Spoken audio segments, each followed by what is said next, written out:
A biblical perspective on life, culture and current events. This is 2020 on Vision. Well, on a Monday, we like to check in with the Australian Christian Lobby, get an update on the agenda for the week ahead, the political agenda. Ashlyn is Australian Christian Lobby State Director for South Australia and joining us again. Hey, welcome back to 2020, Ashlyn. Hi, Neil. How are you? I'm doing very well, thank you very much. Hey, let's start with something that's, I think really worthy of reflection. It is Reconciliation Week. You've been following things. It's a special sort of a day today, marking the 50th anniversary of the 1967 referendum when Aboriginal and Torres Strait Islanders were finally counted as Australian citizens. What's this Reconciliation Week mean to you and your thoughts from the ACL point of view? Yeah, that's right, Neil. And as you'll know, yesterday was also the National Day of Healing. Just around the 1967 referendum, which it's the 50th anniversary of today, there is a lot of common misconceptions about what it actually achieved. It didn't make Indigenous Australians citizens per se. They were already British subjects, as were other Australians, but it meant that they could be counted for the purposes of reckoning the population. So they were counted within the census for the first time. So that meant, in effect, that the federal government was able to have the powers to make laws with respect to Indigenous people, whereas previously only states were able to make laws with respect to Indigenous people. So it just meant that Indigenous people were, I guess, in one other sense, treated as every other Australian person was at that time, which is obviously a good thing.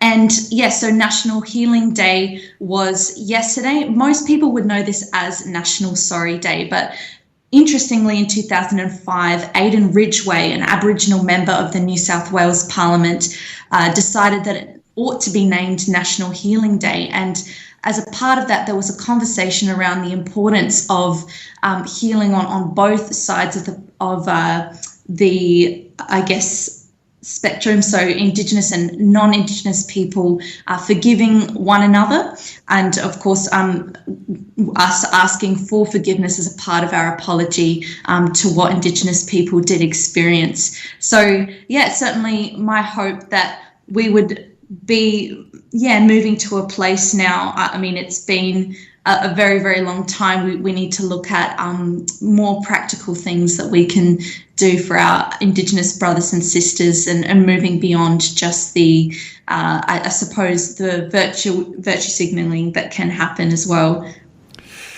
Some will be thinking, well, National Sorry Day and politicising this thought in some way. But reconciliation, it is very deeply a profound and essential aspect of our Christian faith. So for Christians who are thinking about National Sorry Day or Reconciliation Week, how do you think that we ought to be responding?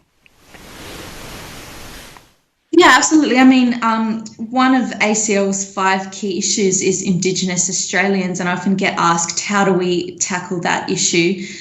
One thing that we hope to see in Australia is real working together with the non-Indigenous church and the Indigenous church, and working together with one mind and one heart towards common goals as fellow Christians. I think, we can certainly look to the past and acknowledge that there were a lot of wrongs done, but we also must look forward and realise we can't, wallow in the past either.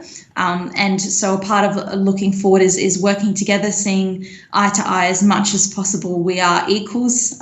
Biblically, we are equals, and we know that. And so, I'm hopeful that we can lobby as the ACL for those more practical things that do need to happen, particularly when it comes to barriers to healthcare, education, looking at how can we help people who are really remote, which often are Indigenous communities, to integrate into society better and have better outcomes, breaking the cycle of alcoholism or violence or whatever it might be in those remote communities. We really need to look at those practical things. And if you've got the opportunity on a day like today or through this week to embrace and get together with those who are Indigenous and non-Indigenous, the thought of not being too quick to speak but being fairly fast to listen, this is an issue here, isn't it, in reconciliation, that sometimes you might have opinions on a lot of things, but this might be a moment where zip those lips and listen to the heartfelt concerns of other Australians. Would that be a good way to start? Yeah, absolutely right. I think that's where healing always needs to start, is listening to one another. And being committed to love our neighbour as ourselves, no matter what their background is, and listening to their experiences. And certainly we want people with lived experience in Indigenous communities to be informing our policies. And I can't help but reflect that it started, this Reconciliation Week started as a week of prayer for reconciliation back in 1993. And developed into National Reconciliation Week in 1996. So there is very much at the heart of what is happening here a Christian initiative. And Ashlyn, so far as, National Healing Day yesterday, taking time to pray that God's going to reveal our part in pursuing peace, this is something we ought to have at the centre of our faith. That's absolutely right. And let's be praying for our Aboriginal brothers and sisters in those, who are experiencing disadvantage. I think prayer is a really important part of it. Okay, let's move on. Some other issues to tackle. The ACT, Voluntary Assisted Dying laws. These are the most radical in the nation. Have you got an update for us? Where are things at? Mm-hmm. So at the moment, there's a change before the ACT Parliament being proposed, which would allow an attorney, so a voluntary assisted dying attorney, to consent to somebody's euthanasia towards the end of the euthanasia process. So if they lose mental capacity in that process, which often happens with people with degenerative conditions, then they can consent on their behalf, so that person will have appointed the attorney beforehand.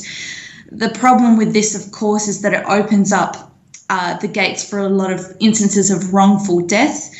We know that there is certainly such thing as elder abuse that does unfortunately happen a lot of the time, even in our own country. And I was pretty shocked to hear the ACT Parliament entertaining the idea of also allowing dementia patients to access euthanasia through advanced directives. So they're really just looking at increasing access.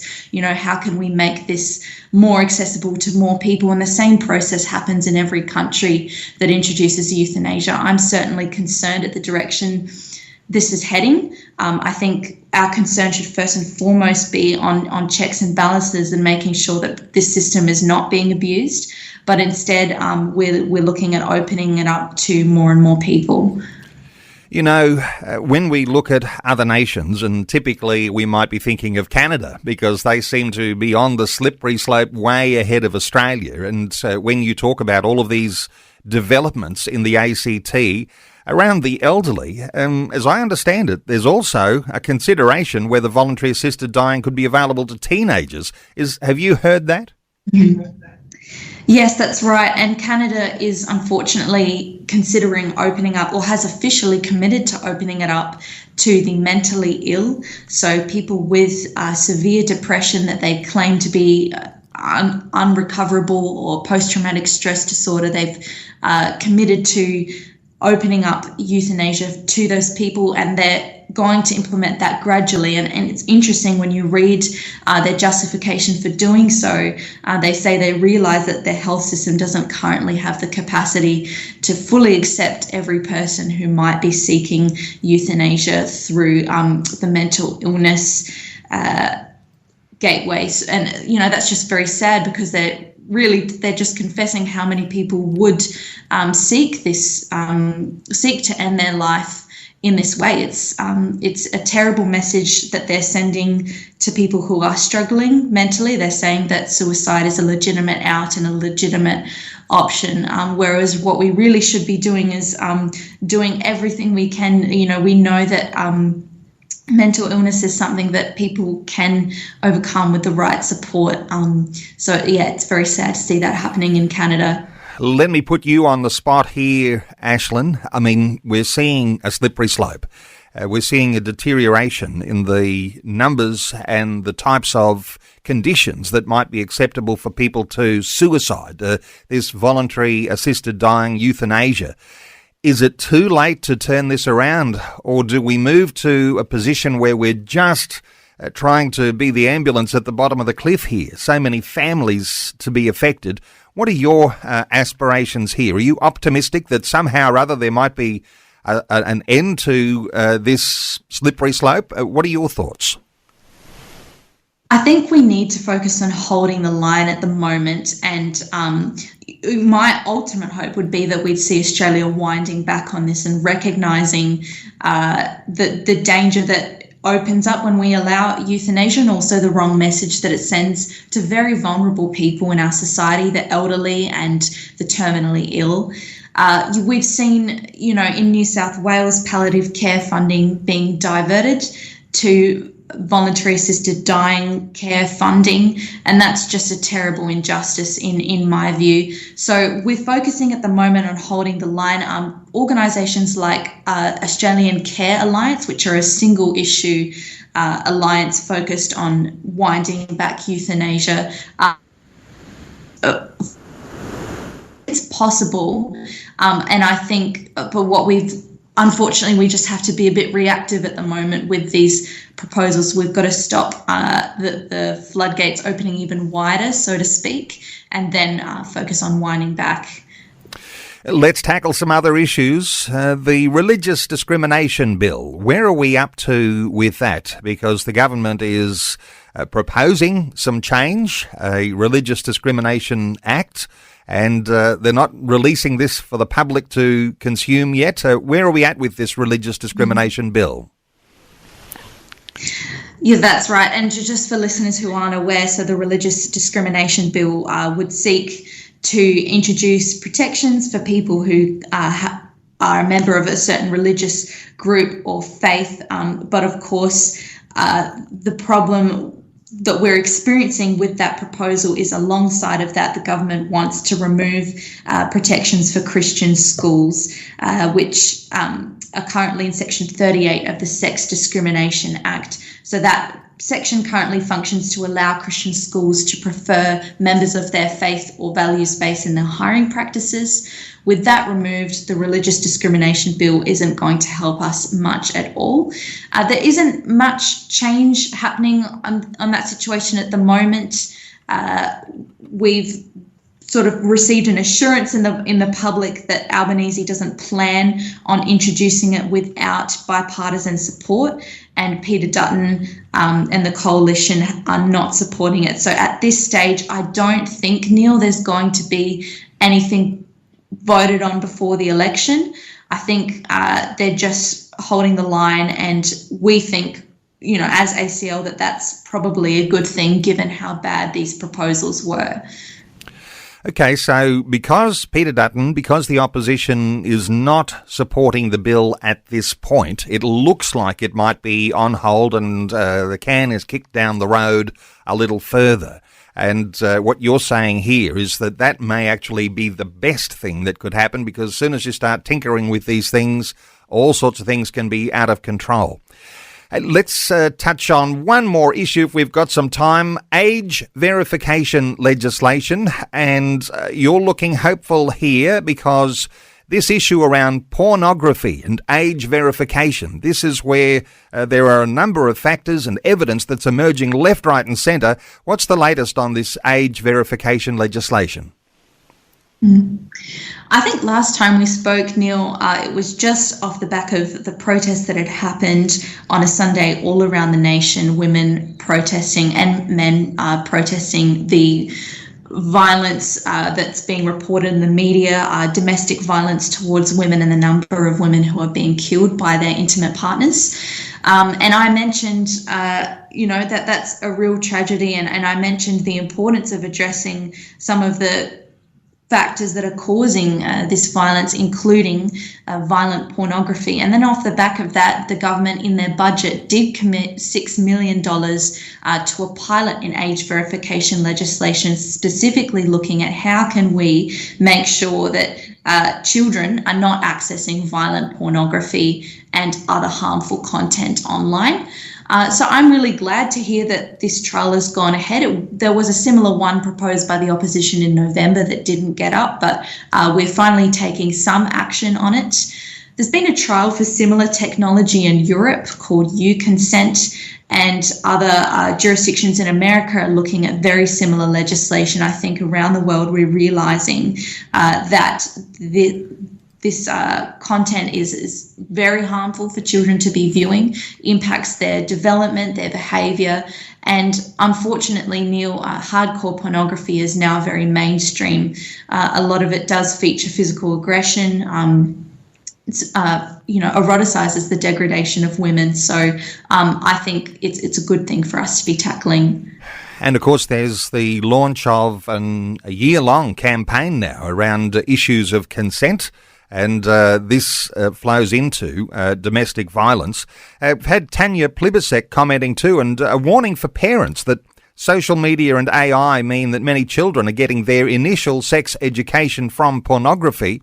And as you say, there's a whole lot of other things that are flowing into this thought, and it is prompting the government to some level of action. That's something that's a positive, isn't it? Yeah, I think so. Unfortunately, with AI, there's the rise of deepfake pornography. There's apps that can do that. It's just making the whole thing more and more accessible. And at least when it comes to young people, that's just not something we want to be enabled or allowed. So, it just underscores the importance of getting this age verification legislation right. And, that complements, I think, some of the concerns that are being reported in the media off the back of Peter Malinauskas here in South Australia announcing that he wants to limit access to social media for under 14-year-olds. These issues with one another. A lot of social media algorithms are promoting sexual content. So, it's something for us to really get right, and I think to do as soon as we can. Well, a special honour to you, Ashlyn, and all the team at the Australian Christian Lobby, because this is one of those issues. There's been campaigning for a number of years now, and so good work from your end. Keep up the fabulous lobbying in those corridors of power. And for listeners to connect with the Australian Christian Lobby and to find out detail, get some resources, get some understanding about what's developing, what's happening in the nation right now, let me point you to acl.org.au.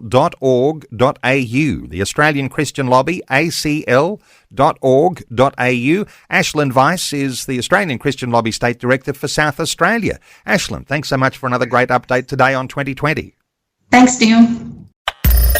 Thanks for taking time to listen to this audio on demand from Vision Christian Media. To find out more about us, go to vision.org.au.